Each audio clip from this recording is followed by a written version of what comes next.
Is suicide actually such a bad thing? If someone doesn't want to live, why make them? There are two things I can tell you with 100% certainty. 1. I don't want to die. 2. If I had access to a firearm, I would be dead. Sometimes I get so low for brief periods I know I would have done it. But I don't want to die.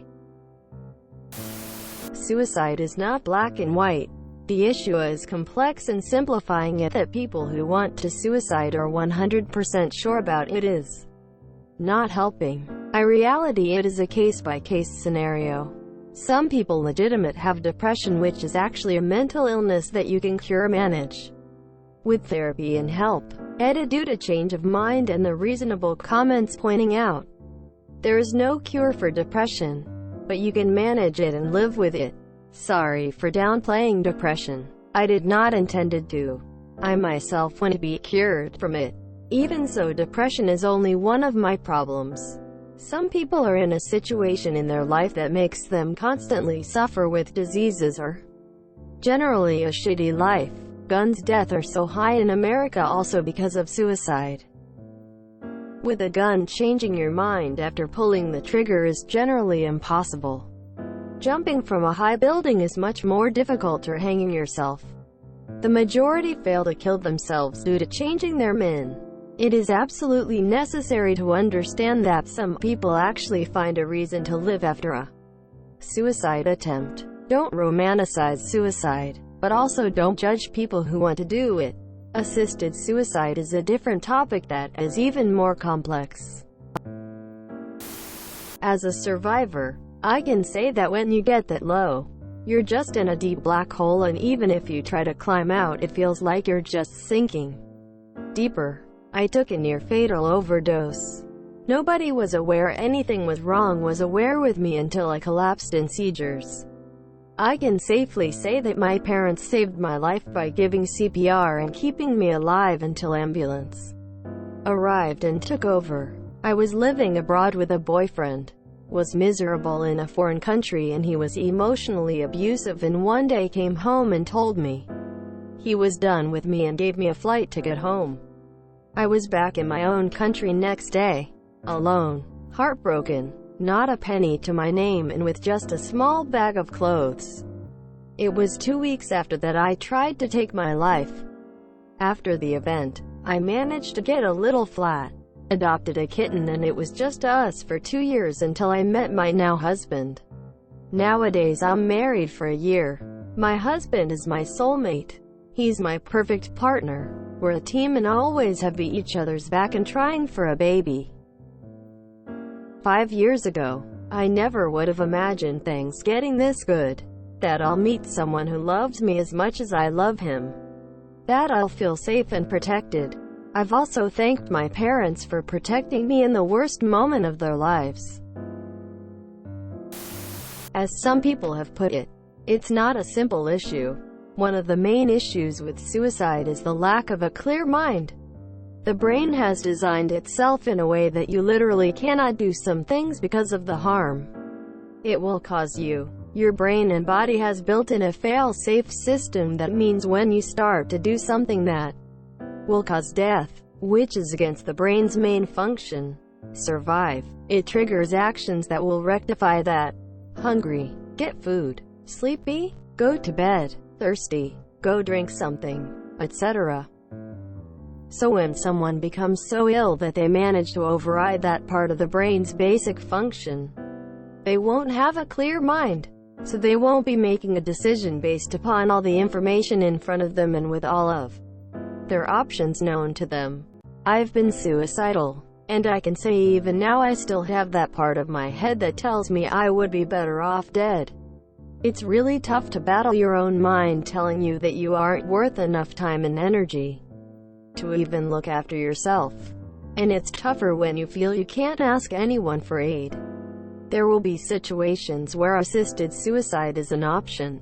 Chronic illnesses, including physical, mental and neurological ones, as well as physical conditions. So ailments which provide you with a decreased quality of life, but aren't caused by an illness. In those situations it should be available. but only through proper channels, where the person seeking the assisted suicide can talk about everything with a professional, who can then aid them towards the clear mind I mentioned earlier. If they still want to go after all that, then it's their choice. It is very important to understand the complexity involved in suicides, and to acknowledge that it is a selfish choice. But for those contemplating it, it's not a choice at all. They see no other way out. There is no other solution to their problems. There is nothing else that can help them but death. It's a very lonely feeling, although not a show I'd recommend watching.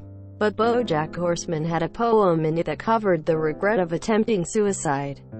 Here, suicide is serious, and when failed can have serious consequences. Don't judge people, no matter how hurt you may feel about them attempting to die. Try to think how much pain they must have been in to completely override their brain's primary function, even if they did fail. The issue I've always had with it is when it comes to euthanizing animals. Why is it that we can legally decide to put an animal to sleep, who has no way to communicate their own feelings on said matter? Yet when a human communicates that they no longer wish to continue their life, it's not legal. I've just never been able to wrap my head around that. What if you just can't be bothered anymore? Like, not depressed, not unhappy, just not exactly where you want to be and can't be bothered to put in the effort. Endless procrastination could carry on for another 50 years or whatever, but it's never going to be incredible, and it'll most likely be more of the same mundane. Could just as easily go to bed with a bunch of sleeping pills. Is suicide actually such a bad thing? If someone doesn't want to live, why make them? As with so many things, it depends. If somebody is suffering from a horrible illness that leaves them in constant pain and there is no treatment, or if they're approaching the end of their life with serious medical issues that leave them in constant pain, if there is realistically no remedy except for death, no, there's nothing wrong with suicide. I wholeheartedly support death with dignity type bills. After all, we'll euthanize our pets when they're too old or sick to continue. If that's an act of compassion, why can't we apply that same compassion to ourselves? But that's not always the situation. We don't like to let people make decisions when they're compromised. That's why we have problems with forced confessions, and why we have problems with contracts that are signed under duress. Why the idea of consent gets murky if somebody is intoxicated, and suicide is a pretty damn permanent decision. The goal, generally speaking, is not to make somebody feel bad about wanting to suicide, or to punish them for being in such a bad place. The idea is typically to get them the necessary help to get out of their bad patch so that they no longer feel the need to suicide, so that they want to go on living. My father was recently diagnosed with Parkinson's.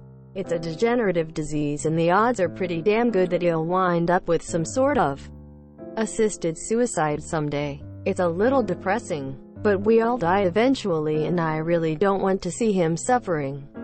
The thing is, both his mother and grandmother died from Parkinson's, and they died badly. This was years ago when they didn't have the treatments we do today, and they couldn't afford good care. So these women wound up completely bedridden, unable to communicate at all, completely cared for by their family. It was a nightmare for everyone involved. My father, understandably, does not want to die like that. He full-on panicked when he got his diagnosis. He was terrified. Worse, due to COVID-19, he was having a very hard time getting in to see professionals for any kind of treatment or therapy or anything. He couldn't sleep, actually did not sleep at all for the better part of a week, which further diminished his reasoning. He decided he wanted to die. Right now. Get it over with. He was going to walk down to the reservoir and drown himself. My mother got him into the car by threatening to call the police. But halfway to the hospital, he tried to jump out of the car and kill himself. Eventually she got him to the hospital and he was admitted to an inpatient program for a couple weeks. He talked with several therapists and doctors, as well as other patients with their own issues. He got some good medication that helped with his anxiety and sleep. He came home a completely different person, back to basically his old self. He's functional, joking, happy, productive. He's still very clear that if things get bad like they did with his mother and grandmother, he wants to end it. And we're all on board with that.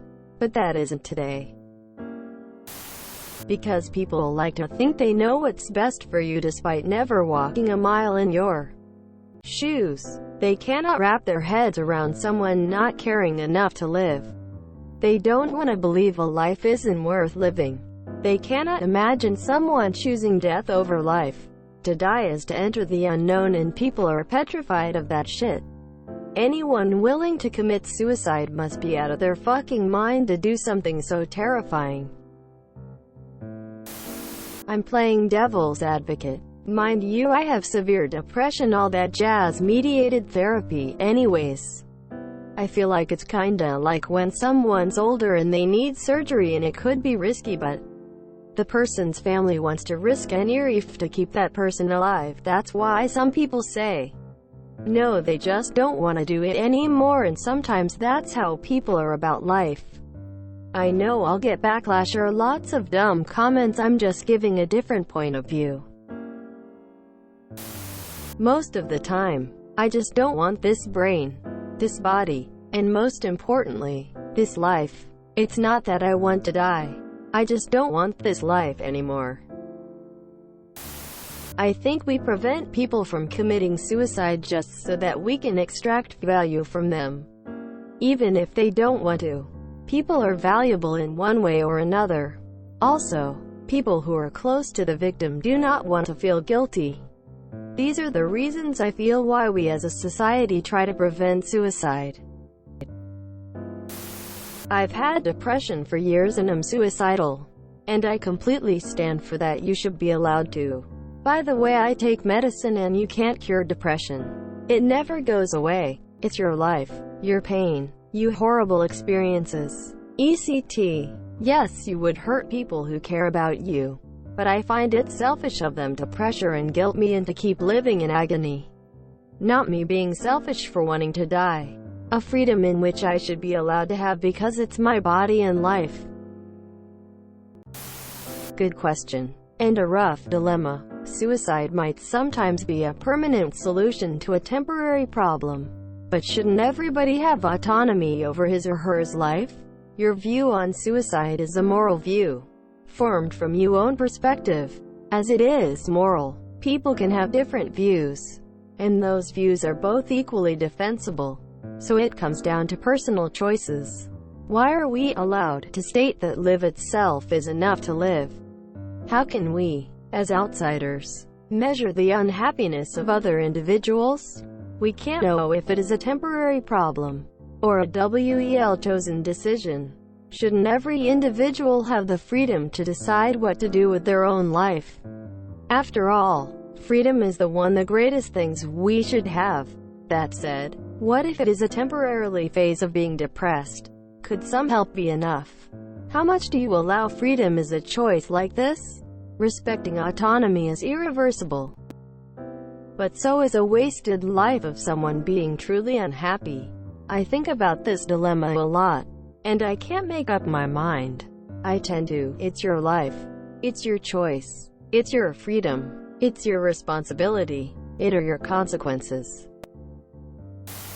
If someone was driven to committing suicide meant that the person was isolated to the extent that their cries were unheard and they did not receive help to overcome the helplessness by anyone connected to them. This inherently places shortcomings on the way our society, relationships function. No one notices, gives time to understand what the person is going through till it is very late. And when the person is gone, regret and pity is what most people can feel about the situation.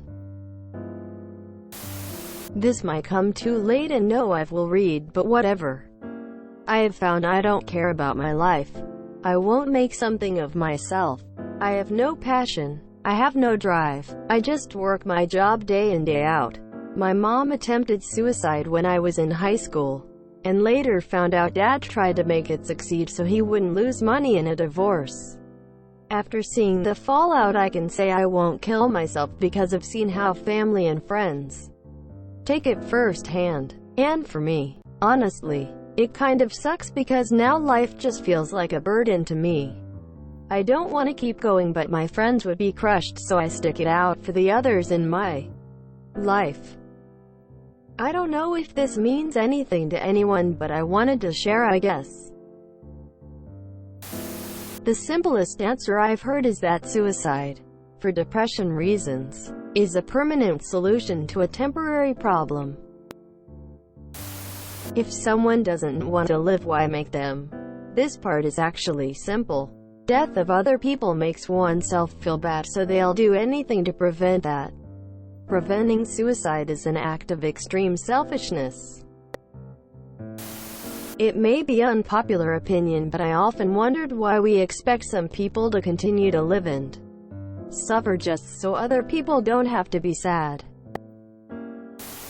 A lot of suicidal people are too mentally ill to make rational decisions regarding their lives.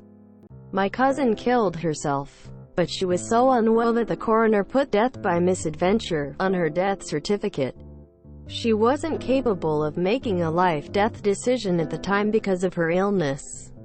Many suicidal people don't necessarily want to die. They just don't want to live. It's our responsibility as a society to help them want to live, be it financial aid, removal from an abusive home, a purpose career, emotional support, etc. Maybe they have PTSD and can't cope anymore. Maybe they have been made bankrupt or similar. But these things are not always a death sentence. Some suicidal people want to die because of physical pain or impairment. But I think that's a totally different situation. You have to ask, is it a quality of life issue? If someone is paralyzed from the eyes down, they may not have any chance of quality of life, and I'd say an assisted suicide is their choice if they want to. If someone is severely clinically depressed, their quality of life may improve with treatment and therapy. So I'd say it's good to give other options a chance first. As said before, suicidal people do not want to die. It is the makeup of their brain, trauma, mental illness, a ton of other factors that are contributing to the ideation of suicide. It is unfair to just sit back and allow these people to take their own lives without first trying to get to the bottom of why they're feeling this way. A lot of these people, with the appropriate help and resources, come back so thankful that they didn't suicide and that someone took the time to help them get to a better place. Note: it should not be addressed as committing suicide. This makes it seem as if they're committing a crime. It should be referred to as suiciding or the person suicided. I work in mental health in Canada, and this is what my agency is now calling it. If you enjoyed this video, please check out our playlists full of similar content. TooAfraidToAsk is like doom scrolling for your ears. Please like, share, and subscribe.